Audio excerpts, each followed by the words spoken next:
আলাইকুম। তো অনেকেরই ইচ্ছা যে মানে একজন ইউটিউবার হওয়া। তো ইউটিউবার হবেন কীভাবে?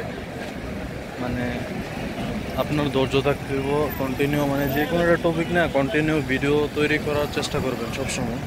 কারণ দেখা যায় যে আমি দেখেন আমার ভিডিওগুলো হলো বেশিরভাগই কি মক্কা শহরে কী হইতেছে না হইতেছে বা যে কোনো বিষয় নিয়ে একটা টপিক নাকি ভিডিও করার চেষ্টা করবেন।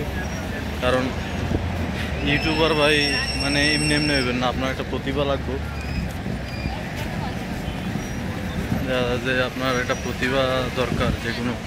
দেখেন আমার পিছনে কি ক্লক টাওয়ার, তো আমি এই ক্লক টাওয়ারটা নিয়ে একটা ভিডিও করলাম, তো ভিডিও করে পোস্ট করলাম। দেখা যায় যে মানুষের নানান ধরনের কথা হইব। এই জিনিসটি যদি শোনেন তাহলে আপনার দ্বারা হইব না।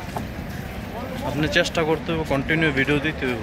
দেখবেন ইনশাল্লাহ একদিন আল্লাহকে মানে একদিন ঠুস করে কি আপনার ভিডিও ভাইরাল হয়ে গেছে।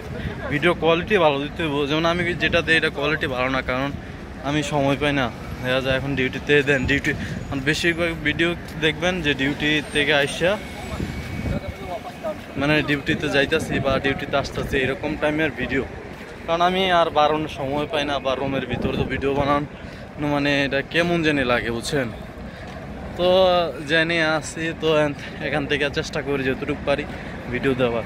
তো যারা সর্বপ্রথম একটাই কথা বলবো যে কি মানে কন্টিনিউ ভিডিও দিতে হইব, যে না 2 দিন দিলাম 3 দিনের মতো বসে গেলাম সফল হইতে পারতাম না, এটা না। কিন্তু ইউটিউবে ভিডিও দিবেন, ভালো কোয়ালিটির ভিডিও দিবেন অবশ্যই।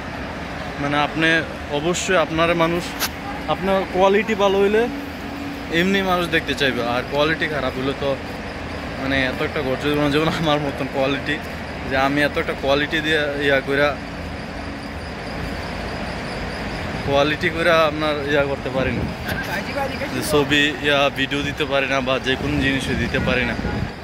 তো যাই হোক,